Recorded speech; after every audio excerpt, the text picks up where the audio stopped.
Park on a level surface and gather your tools: a 10 mm socket, screwdriver, trim removal tool, and a jack or support stand.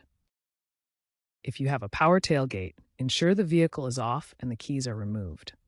Open the tailgate fully and place a jack or stand underneath it for support.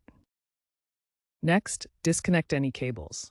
For power tailgates, locate the wiring harness near the hinges and unplug the electrical connector. For manual models, disconnect the gas struts by compressing and unhooking them. Finally, remove the hinge pins. Use a punch or drift to tap out the hinge pins. There are 2 per side. Have an assistant hold the tailgate to control its weight as you tap the pins out.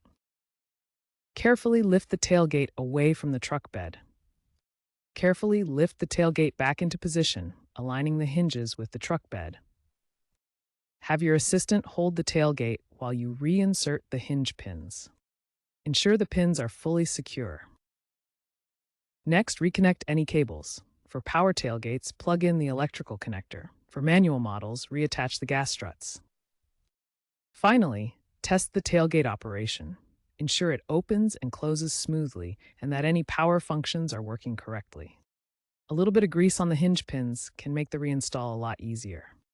Make sure to torque the hinge bolts to 20 to 25 feet-pounds.